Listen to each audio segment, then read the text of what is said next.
तो देखिए स्टूडेंट्स, आज जो अपन टॉपिक स्टार्ट कर रहे हैं, this is residence and tax liability.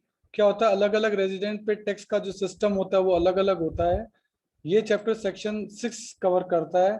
और बेसिकली यहाँ 3 कैटेगरीज के अंदर एसएससी को बांटा गया है। एक रेजिडेंट इन इंडिया, जैसे आप और मैं जो नॉर्मली इंडिया में रहते हैं। एक नॉट ऑर्डिनरी रेजिडेंट इंडिया, मतलब इंडिया में रहते हैं लेकिन कुछ ना कुछ कंडीशंस हैं जो पूरी करनी पड़ती है। और एक नॉन रेजिडेंट, यानी जितने भी विदेशी हैं वो सब यहाँ नॉन रेजिडेंट है। तो कुछ बेसिक कंडीशंस वगैरह सब पूरी करनी पड़ती हैं तभी आप रेजिडेंट का। तो ये अलग अलग केसेस रहेंगे, इंडिविजुअल का केस अलग रहेगा, है ना। और आपका उसमें भी अलग अलग केसेस रहेंगे। नॉट ऑर्डिनरी रेजिडेंट अलग है, नॉन रेजिडेंट अलग है। कंडीशंस बहुत सारी हैं और उनके लिए कुछ शॉर्ट क्वेश्चन भी आपको यहाँ दे रखे होंगे। पर ये अब 2 नंबर वाले क्वेश्चन में पहले आता था, अब नहीं आएगा कि आपसे इस टाइप के कोई शॉर्ट क्वेश्चन पूछे जाएंगे कि हाँ भाई ये एसएससी जो है वो किस टाइप का है। उसमें आपको क्या है कि पूरी कंडीशन बतानी पड़ती है कि ये जना इस प्रीवियस ईयर में इतना रहा, इस प्रीवियस ईयर में इतना रहा। फिर आप टोटल करके देखते हैं टोटल डेज कितने बैठे, वो टोटल करके देख के आपको पता लगेगा कि वो कितने दिन रहा। और देन आपको पूरी कंडीशन सेटिस्फाई करनी पड़ती है। पर इस टाइप के जो क्वेश्चन है वो नॉर्मली अब एग्जाम में नहीं आते हैं। देन है residence of Hindu undivided family. वो भी रेजिडेंट भी हो सकता है, वो नॉट ऑर्डिनरी रेजिडेंट भी हो सकता है, और वो आपका नॉन रेजिडेंट भी हो सकता है। देन इसके बाद फर्म और एसोसिएशन ऑफ पर्सन है। इसके बाद रेजिडेंस ऑफ कंपनी है। ये 2 ही टाइप का होता है, एक या तो रेजिडेंट होती है या नॉन रेजिडेंट होती है। इसमें नॉट ऑर्डिनरी वाला चक्कर कंपनी के अंदर नहीं होता है। तो यहाँ समरी आपको दी गई है, देखो, rules of residence in brief. ये बेसिकली काम की आपकी। आप इसको अच्छे से देख सकते हैं कि एक इंडिविजुअल का रेजिडेंशियल स्टेटस जो है वो आप कैसे बताएंगे। कि उसको एक बेसिक कंडीशन पूरी करनी पड़ेगी। बेसिक कंडीशन क्या, कि वो इंडिया में 182 डेज या उससे ज्यादा रहा हो प्रीवियस ईयर जो भी चल रहा हो, है ना। ये उसकी बेसिक कंडीशन है। और बेसिक कंडीशन के साथ अगर वो दोनों एडिशनल कंडीशन भी पूरी कर दे, दोनों एडिशनल क्या, कि वो कम से कम पिछले 10 में से 2 साल प्रीसीडिंग द प्रीवियस ईयर, यानी प्रीवियस ईयर से पहले के 10 सालों में से कम 2 साल वो जो है बेसिक कंडीशन पूरी करता रहा हो। और पिछले 7 सालों में, यानी प्रीवियस ईयर से पहले के 7 साल, यानी प्रीवियस ईयर को छोड़ देना, उससे पहले के 7 सालों में वो 730 दिन कम से कम इंडिया में रहा हो। अगर वो बेसिक कंडीशन पूरी करता है और वो एडिशनल कंडीशन भी पूरी करता है तो इस कंडीशन में वो रेसिडेंट कहलाएगा। बेसिक कंडीशन में और भी आपकी कंडीशन आ सकती है कि वो इंडिया में 182 डेज या इंडिया में पिछले साल रहा हो, या इंडिया में 365 दिन या रहा हो उससे ज्यादा पिछले 4 सालों में, एंड लिव फॉर 60 डेज और मोर ड्यूरिंग द प्रीवियस ईयर। यानी पिछले साल तो वो रहा हो 60 दिन और उससे पहले के 4 सालों में वो रहा हो 365 डेज। तो ये भी बेसिक कंडीशन है। या आप 182 डेज वाली कोई एक बेसिक, इन दोनों बेसिक कंडीशन में कोई भी एक बेसिक कंडीशन पूरी कर लो तो बेसिक कंडीशन तो पूरी होगी। और एडिशनल कंडीशन भी आप पूरी कर लो तो फिर आप नॉर्मल रेजिडेंट कहलाओगे। और अगर आप बेसिक कंडीशन तो पूरी करते हो लेकिन एडिशनल कंडीशन पूरी नहीं करते हो तो आप नॉट ऑर्डिनरी रेजिडेंट कहलाओगे। और अगर आप बेसिक कंडीशन ही पूरी नहीं करते तो फिर आप नॉन रेसिडेंट कहलाओगे। तो इंडिविजुअल के लिए ये 3 रूल हैं जो कि आपको ध्यान रखना है। ये बात आपकी यहाँ लिखी हुई है। रेसिडेंट कौन कहलाएगा, who satisfied the basic condition along with the 2 additional condition, दोनों पूरी करे। नॉट ऑर्डिनरी कौन, who satisfied the basic condition but does not satisfy additional condition। और जो बेसिक कंडीशन ही सेटिस्फाई नहीं करता वो नॉन रेजिडेंट है। बस इस तरह से आप याद कर सकते हो। Same residence of Hindu undivided family का भी रेजिडेंशियल स्टेटस है कि any part and control and management of affairs of HUF is situated in India. अगर कंट्रोल एंड मैनेजमेंट इंडिया में है during the previous year, and the कर्ता कौन, family का head, satisfy the 2 additional condition, जो additional condition पूरी करता हो तो वो रेजिडेंट है। अगर कोई भी कंट्रोल एंड मैनेजमेंट इंडिया के बाहर चला गया और करता उनमें से कोई एक कंडीशन या दोनों ही कंडीशन सेटिस्फाई नहीं करता तो फिर वो नॉट ऑर्डिनरी रेजिडेंट कहलाता है। और इंडिया के अंदर कोई कंट्रोल एंड मैनेजमेंट नहीं है तो फिर वो नॉन रेजिडेंट कहलाएगा कि इसका कंट्रोल एंड मैनेजमेंट इंडिया के अंदर है ही नहीं। यानी एचयूएफ का जो पार्ट है वो सारा कंट्रोल एंड मैनेजमेंट से होता है। कंट्रोल एंड मैनेजमेंट पूरा इंडिया में हो, थोड़ा इंडिया में हो और इंडिया में ना हो, इससे ये तीनों केस जो हैं वो आपके बन जाते हैं। आगे फर्म और एसोसिएशन ऑफ पर्सन का, resident any part and control and management of affair जो इंडिया में हो, और no part control and management of the affair in India, India में ना हो। दो ही कंडीशन है इसमें, रेजिडेंट या नॉन रेजिडेंट। इसमें नॉट ऑर्डिनरी वाला चक्कर ही नहीं है। Residence of company, either it is an Indian company or the place or effective management of that company situated in India। India के अंदर हो तो रेजिडेंट है, और इंडिया के अगर थोड़ा भी बाहर चला गया तो फिर वो नॉन रेजिडेंट कहलाएगी। इस तरीके से अलग अलग रेजिडेंशियल स्टेटस है, कंडीशंस आपको याद करनी पड़ेंगी, जिससे आपको ध्यान रहे कि ऐसा केस कैसे बनता है। अब देखिए इंसिडेंस ऑफ टैक्स देखते हैं, इसी के न्यूमेरिकल आपके बनते हैं। Scope of total income on the basis of residence, उसमें 3 कॉलम आएंगे क्वेश्चन में, resident, not ordinary resident and non resident. तो देखो ये इंसिडेंस ऑफ टैक्स के टॉपिक हैं, इसमें आपको बताऊं अलग अलग सेंटेंस दे रखे हैं और तीनों केसेस में आपका दिखाएगा कि कौन सा टैक्सेबल होगा कौन सा नहीं होगा।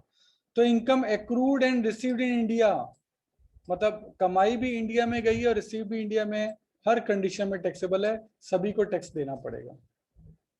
इनकम एक्रूड और deem to be accrued in India, यानी रिसीव चाहे बाहर हुई है लेकिन इंडिया में कमाई तो गई है तो भी टैक्सेबल होगा। यानी कोई भी एक इवेंट इंडिया में हो जाए, चाहे कमाई गई हो चाहे रिसीव की गई हो, तो तीनों को टैक्स देना है। फिर कहते हैं इनकम रिसीव्ड, चाहे कमाई बाहर गई है लेकिन रिसीव इंडिया में की गई है तो भी तीनों के लिए टैक्सेबल है। यानी कोई एक इवेंट भी इंडिया में हो गया तो आपको टैक्स देना पड़ेगा। अब है income accrued outside India and received outside India but derived from business control in India, उसका कंट्रोल एंड मैनेजमेंट कहाँ है, इंडिया में, तो फिर रेजिडेंट को टैक्स देना पड़ेगा, नॉन रेजिडेंट को टैक्स देना पड़ेगा, नॉट ऑर्डिनरी को। बट नॉन रेजिडेंट को कोई टैक्स देने की अब जरूरत नहीं है अगर किसी का कंट्रोल इन इंडिया जो है अगर हो तो भी। देन है income accrued outside India and also received outside India from other source except mention above. Point number 4 के अलावा ऐसी कोई आ जाए तो भी इसको तो टैक्स देना ही है। तो आप देख रहे हो कि रेजिडेंट को तो हमेशा इंडिया की इनकम पे टैक्स देना ही है, सोचना ही क्या है, वो तो इंडिया रहता तो इंडिया में टैक्स देगा ही देगा ना, उसको तो अपनी ग्लोबल इनकम पे टैक्स देना।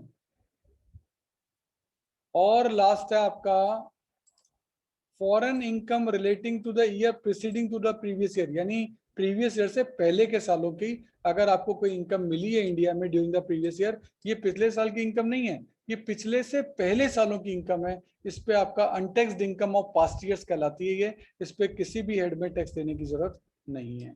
तो ये पूरी टेबल आपको याद होनी चाहिए, इससे रिलेटेड न्यूमेरिकल फिर अपन आगे करेंगे। इनके कुछ एक्सप्लेनेशन नीचे दे रखे हैं, इनको भी आप पढ़ लीजिएगा, ये इन्हीं के कंक्लूजन है, अलग से कुछ नहीं है बट इन्हीं के कंक्लूजन है, तो आप इनको देख सकते हैं।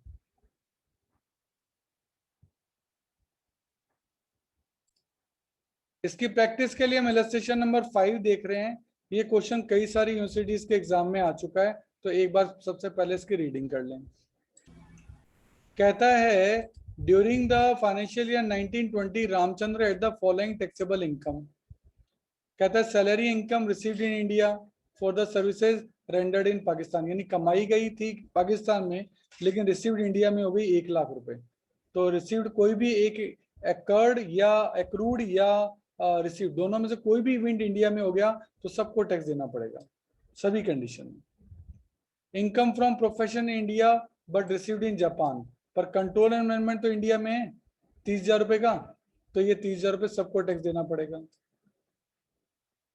प्रॉपर्टी इनकम इन मलाया जिसमें से 30,000 रेमिटेड टू इंडिया, अब कमाया 60,000 लेकिन इंडिया में कितना मिला 30,000 रुपए, तो ये जो है यहाँ वाले को तो पूरा ही टैक्स देना पड़ेगा। कौन सा 60,000 रुपए, क्योंकि वो तो इंडिया में रहता है और बाकी प्रॉपर्टी बाहर है, कमाया बाहर है, तो इस कंडीशन में वो रेमिट टू इंडिया यानी भेजी गई है, नहीं रिसीव यहाँ नहीं की गई थी, रिसीव तो वहां की गई थी, दैट्स वाई इंडिया में इवेंट हुआ ही नहीं, तो इंडिया में ना रिसीव्ड का है तो इस कंडीशन में यहाँ टैक्सेबल नहीं होगा। लेकिन रेजिडेंट इंडियन को तो हमेशा ही टैक्स देना पड़ेगा।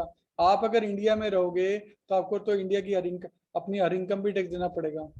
Profit earn from business in Indore, तो ऑब्वियस है आपकी बिजनेस की इनकम है, ये पूरे सभी के लिए टैक्सेबल होगी। Agriculture income in Kenya, Kenya में आपकी एग्रीकल्चर इनकम हुई 1 लाख रुपए, तो ध्यान देना अगर रेजिडेंट इंडियन है तो उसको यहाँ टैक्स देना पड़ेगा, बाकियों पे टैक्स देने की जरूरत नहीं है। अब ध्यान देना, वैसे मैं आपको बताऊं एग्रीकल्चर इनकम अगर आपने इंडिया में कमाई हो ना तो उस पर टैक्स नहीं है। पर अगर आपने अब्रॉड में कमाई, मान लो आपको न्यूयॉर्क में खेत है, केन्या में खेत है, उस पर आपने कोई इनकम कमाई, उस पर आपको टैक्स देना पड़ेगा। इसका रूल बड़े अलग अलग है, तो ध्यान रखने पड़ेंगे अपन को। आगे profit from business carried on at Nepal but control from India 2 lakh, यानी कंट्रोल एंड मैनेजमेंट उसका इंडिया में है, तो इस कंडीशन में रेजिडेंट के लिए और नॉट ऑर्डिनरी के लिए टैक्सेबल होगा, नॉन रेजिडेंट के लिए टैक्सेबल नहीं होगा। वो टेबल से ही आ रही है सब चीजें। पास अनटैक्स्ड प्रॉफिट जो इंडिया में भेजा गया, तो ये प्रीवियस ईयर का है ही नहीं, तो ये टैक्सेबल होगा ही नहीं। चेक करो, ये किसी भी कंडीशन में टैक्सेबल नहीं हुआ। तीनों कंडीशन का ट्रू करके देख सकते हो, हर कंडीशन में टैक्सेबल अलग अलग एसएससी के लिए अलग अलग निकलेगा। एक और देखें एग्जांपल नंबर 6, उसमें भी कुछ चीजें दे रखी हैं और अलग अलग पॉइंट ऑफ व्यू से आपको जो है वो बताया गया। ये क्वेश्चन कोटा यूनिवर्सिटी के एग्जाम में एक बार आ चुका है, तो एक बार ये क्वेश्चन देखें। देखो पॉइंट नंबर 1 में लिखा है rent from house property in Australia, Australia में घर है, इसका अंदर कमाया तो आपने वहां है, which was deposited in the bank in Australia, Australia में रिसीव कर लिया, और देन 20,000 रेमिटेड टू इंडिया, यानी इंडिया में न तो रिसीव हुआ और ना ही अर्न हुआ। ठीक है, तो इस कंडीशन में आप ये देखिए कि जो 80,000 है, उस 80,000 में से देखिए पॉइंट नंबर 1 में जो 20 लिखा है ना, ये इस 20 को आप 24 कर लें, ये गलत लिखा हुआ है, ये 20 नहीं है, ये 24 है। 80 में से 24 जो है वो इंडिया में भेज दिया गया, तो बेसिकली जो रेमिटेड इनकम वो टैक्सेबल नहीं होती है। तो आपके 56,000 पे रेजिडेंट को तो खैर हमेशा ही टैक्स देना है, देखो आप देखो रेजिडेंट हमेशा टैक्स दे रहा है, बाकियों को टैक्स देने की जरूरत नहीं है क्योंकि ना तो इंडिया में अक्रूड हुई है ना अर्नड हुई है, तो इस कंडीशन में उस पर टैक्स नहीं लग सकता। आगे रॉयल्टी रिसीव्ड इन जापान, मतलब जापान में रिसीव की है और जापान में ही अर्न की गई होगी, बट रिसीव्ड इन इंडिया लिखा है। Royalty received in Japan from government of India, अच्छा गवर्नमेंट ऑफ इंडिया से रिसीव की है, तो इसका मतलब आपने अर्न इंडिया में की है, तभी तो गवर्नमेंट ऑफ इंडिया पे कर रही है, तो आपने अर्न इंडिया में की है, तो इस कंडीशन में तो तीनों के लिए टैक्सेबल हो जाएगा। मैंने कहा अर्न या रिसीव दोनों में से एक भी इवेंट इंडिया में हो गया तो आपको टैक्स देना पड़ेगा। फिर है income from business earn in Afghanistan, 1,25,000, इसमें से 75,000 रुपए जो है वो आपने इंडिया में रिसीव कर लिए, तो जो इंडिया में रिसीव कर लिए तो रिसीव वाला पूरा टैक्स हो जाएगा, और जो अफगानिस्तान में रिसीव किए उसमें भी, क्योंकि बिजनेस का कंट्रोल एंड मैनेजमेंट इंडिया से है, तो इस कंडीशन में इन दोनों को तो 50,000 रुपये और पे टैक्स देना पड़ेगा, क्योंकि बिजनेस के लिए रूल है कंट्रोल एंड मैनेजमेंट उसका अगर इंडिया से हुआ तो उसको टैक्स देना पड़ेगा,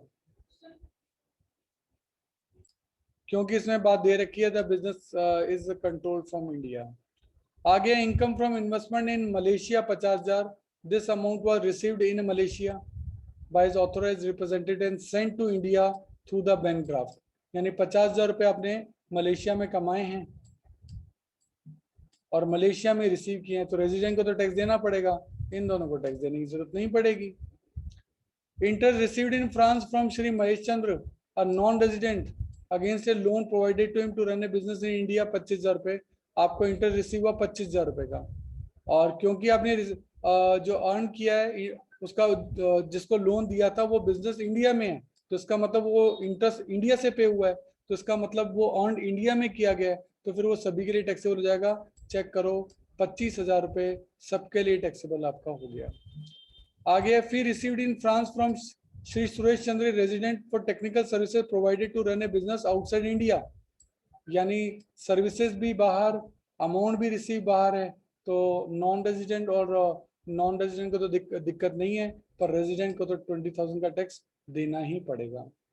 income from business in India, this business is control from France, और 1 लाख रेमिट कर दिए गए, 2 लाख रुपए बिजनेस में अर्न किए गए, और इसका कंट्रोल एंड मैनेजमेंट जो था ना वो फ्रांस के अंदर था, लेकिन क्योंकि बिजनेस में इंडिया में है तो अर्निंग तो इंडिया में ही, तो अर्न इंडिया में हो गया, तो तीनों के लिए टैक्सेबल होगा, कोई फर्क नहीं पड़ता कंट्रोल अमेंडमेंट कहाँ है। Income from sale of house property in Jaipur, Jaipur में कोई घर था, बेचा, 1.5 लाख का प्रॉफिट हुआ, इसमें से आधा अमाउंट रिसीव किया फ्रांस में, पर 1.5 लाख रुपए का जो पैसा आपने कमाया वो तो इंडिया में ही कमाया, प्रॉपर्टी सेल आउट तो यही हुई है, तो अर्न तो इंडिया में ही हुआ, ये पूरा 1.5 लाख आपके लिए तीनों के लिए टैक्स हो जाएगा। Gift in foreign currency 36,000 from A friend on the occasion of the wedding received in India. ध्यान देना, गिफ्ट अगर आपको मिलते हैं वेडिंग के टाइम पर तो वो सारे के सारे एग्जेम्प्ट होते हैं, उस पर कोई टैक्स नहीं लगता है, ये अपन को अलग से याद करना पड़ेगा। कुल मिलाकर अब आपकी ग्रॉस टोटल इनकम जो है वो आपकी निकल गई।